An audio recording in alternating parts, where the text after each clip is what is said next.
Oi, meus alunos! Na nossa videoaula passada, a gente estudou um pouquinho sobre os conceitos básicos de átomos, moléculas, substâncias, elementos químicos. Vimos que os elementos químicos são os tipos de átomo. Por exemplo, dois átomos do elemento químico hidrogênio se ligam a um átomo de elemento químico oxigênio, formando a molécula de H2O, que forma a substância água. Vimos também rapidamente a tabela periódica. Eu falei que um cientista chamado Mendeleev agrupou numa tabela que foi chamada tabela periódica todos os elementos químicos que foram encontrados, que foram descobertos. Eles foram dispostos em ordem de complexidade, ou seja, em ordem crescente de número atômico. O que é número atômico? Número de prótons de um átomo, que é igual ao número de elétrons. E eu falei também que aqueles elementos químicos, alguns deles em temperatura ambiente são encontrados no estado sólido, outros podem ser encontrados no estado gasoso, e dois apenas, o bromo e o mercúrio, são encontrados no estado líquido. Inclusive o mercúrio é um metal, e um metal que em temperatura ambiente está no estado líquido.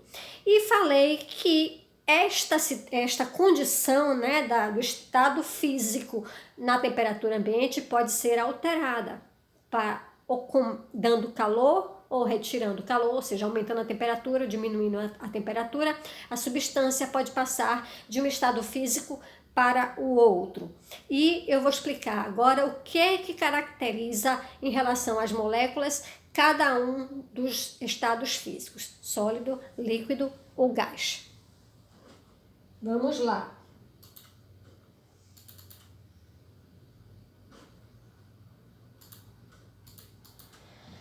Então, no estado sólido, as moléculas estão muito próximas umas das outras.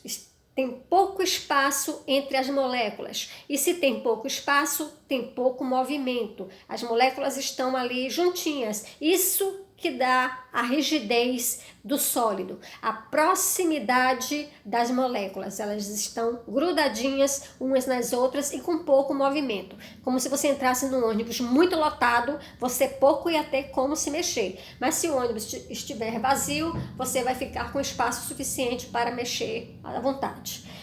O sólido, ele tem também a característica de forma e volume constante. O que é que isso quer dizer? Se eu, por exemplo, pegar um cubo de gelo e colocar dentro de um copo, a forma do cubo de gelo não vai ser alterada, ela vai continuar da mesma forma. Se eu colocar em um prato, o cubo de gelo vai continuar na forma do cubo de gelo. E o volume? O que é volume? Quantidade de espaço que a matéria ocupa. Se eu pegar o cubo de gelo e colocar dentro de um copo, ele vai continuar ocupando o mesmo espaço. Ou dentro de um prato, ele vai continuar ocupando o mesmo espaço. Então, o volume é constante. No estado líquido, as moléculas já estão mais afastadas umas das outras, com mais mobilidade. É o que dá a fluidez do líquido. Em relação ao espaço, tem o quê? Bastante espaço, mas ainda não suficiente para que se altere o volume. Então, o líquido ele tem forma constante e volume variável. O que é que isso quer dizer? Se eu pegar a água que está neste copo e colocar dentro de uma jarra, a água vai tomar a forma da jarra. Se eu colocar em uma xícara, vai tomar a forma da xícara. Se eu derramar num prato, vai tomar a forma do prato. Mas a quantidade de espaço que o líquido vai ocupar não vai se alterar. Então, no estado líquido, a substância tem volume constante e forma variável. A forma vai depender do recipiente que contém este líquido. Já no estado gasoso, o que caracteriza?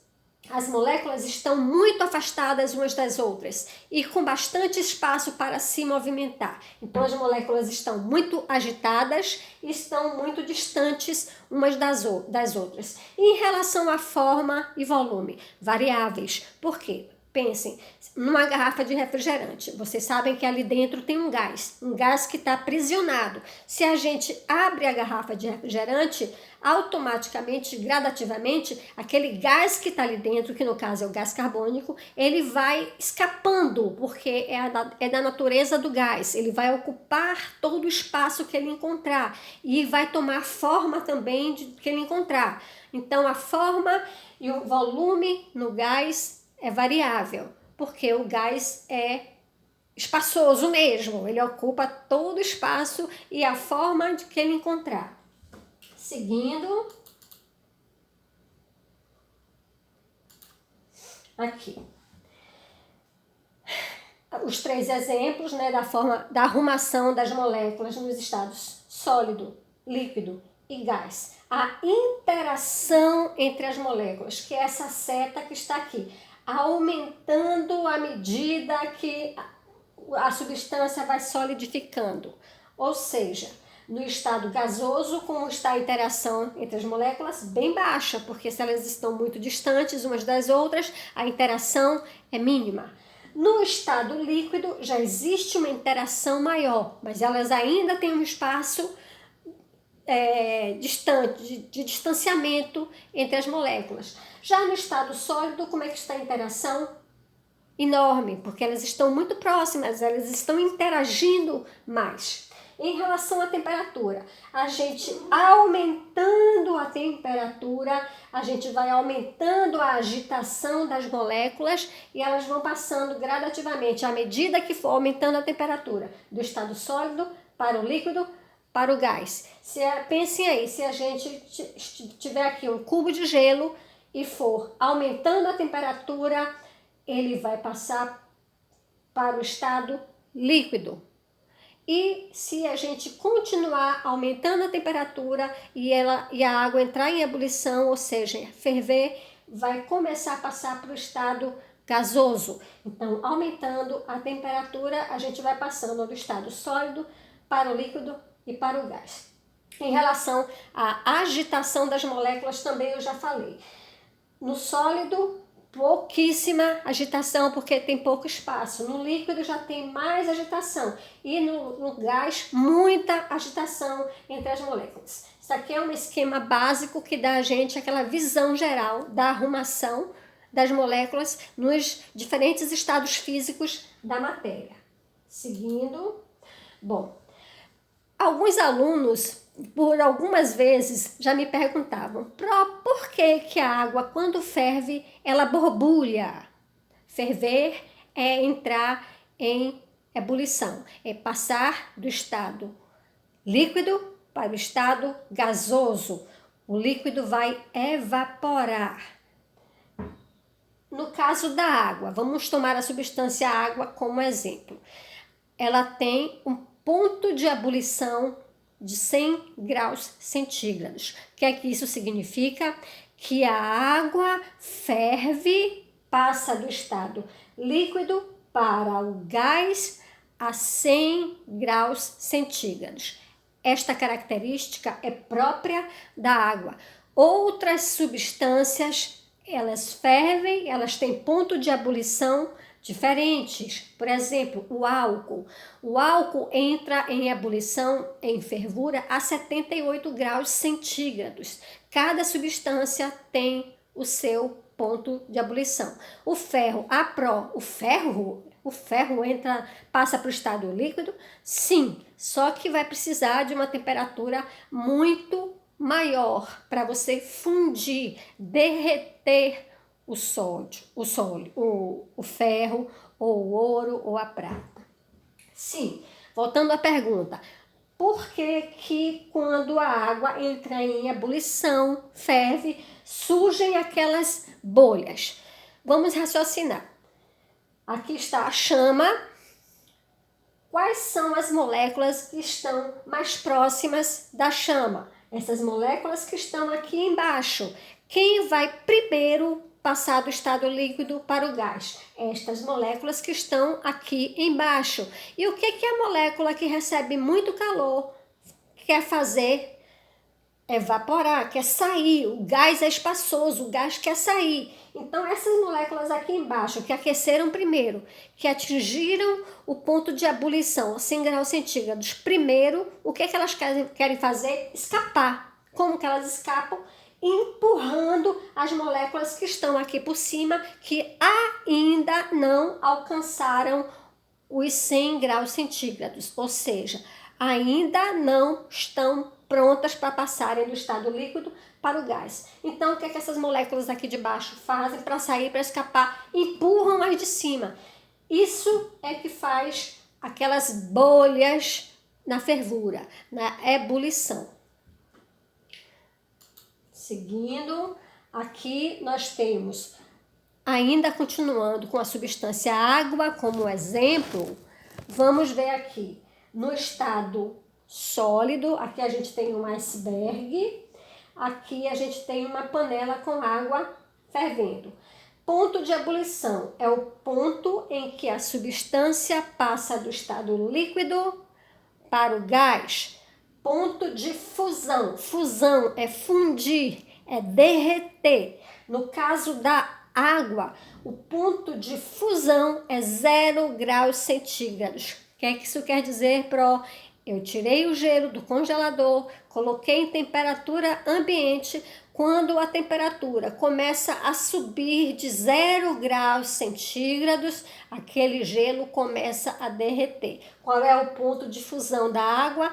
0 graus centígrados, que é quando a substância água começa a passar do estado sólido para o estado líquido, começa a fundir, a derreter.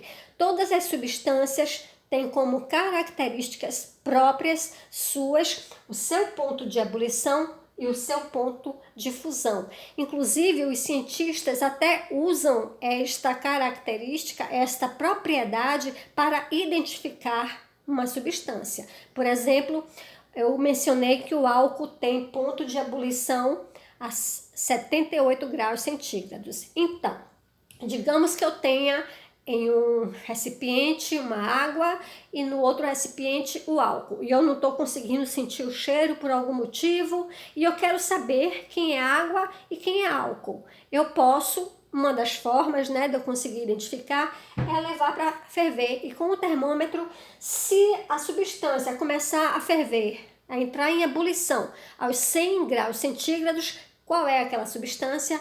A água. Mas se eu colocar o termômetro e identificar que aquela substância começou a ferver a 78 graus, eu já sei que é álcool, porque ferver, entrar em ebulição a 78 graus é característica do álcool e não da água. Então, vamos adiante.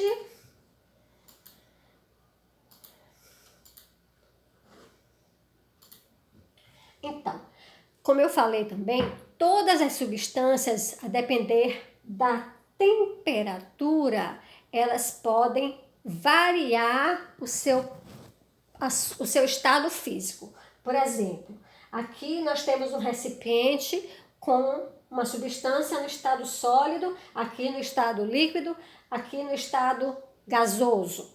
Se eu aumentar a temperatura, eu vou ter uma passagem de um estado físico para outro. Assim como se eu diminuir, também eu vou ter uma modificação.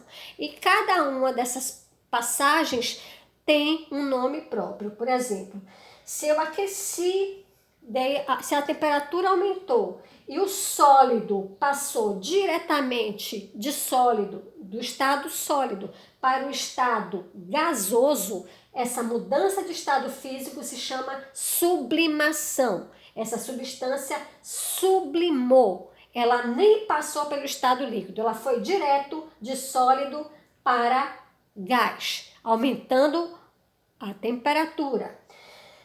Aqui eu tenho uma substância no estado sólido. Se eu aumentei a temperatura, ela derreteu, ela fundiu. O nome do estado físico, o nome da mudança do estado físico é fusão. Aumentando a temperatura, eu fundi a substância, ou seja, derreti. Ela passou do estado sólido para o estado líquido. Se eu continuei aumentando a temperatura, a substância entrou em vaporização ou evaporação. Passou do estado líquido para o estado gasoso. Da mesma forma, se eu diminuir a temperatura também. Aqui, digamos que eu esteja com a substância no estado gasoso. Eu diminuindo a temperatura, a substância no estado gasoso passa para o estado líquido. Isso se chama liquefação ou condensação. É o que acontece, por exemplo, com a chuva. Toda a água da superfície da terra, seja dos rios, dos lagos, dos mares, a água no seu copo, a água que está derramada no chão, quando vai aumentando a temperatura, automaticamente o que acontece com aquela água? Ela evapora, ela vai evaporando. Quanto mais calor, mais rapidamente ela evapora. Então, na natureza, o que é que isso acontece? O ciclo da água, lembram? Tá lá a água do oceano, a água do rio, toda a água evapora.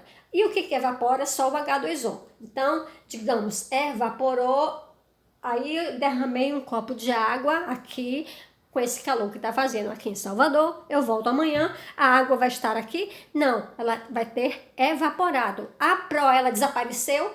Não. Na natureza, nada se cria, nada se perde, tudo se transforma. Lei de Lavoisier. O que aconteceu com aquela água que estava no chão?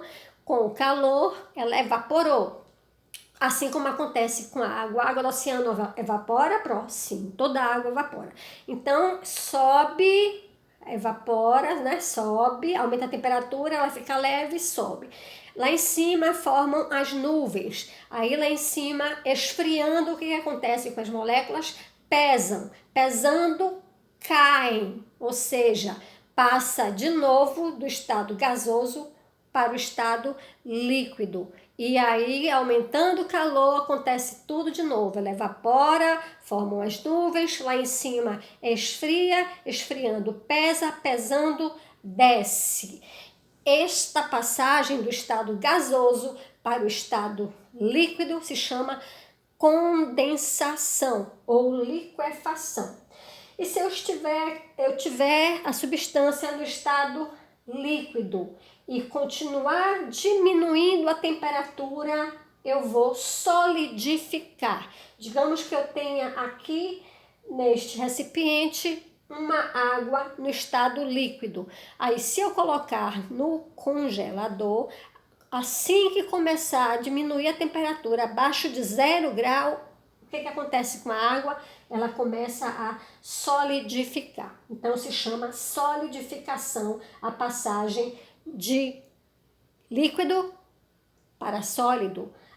Isso só acontece com a água? Não, eu já falei que todas as substâncias podem passar de um estado físico para outro mediante a mudança de temperatura. A temperatura e a pressão também influencia, mas a temperatura é o que a gente está falando agora no momento.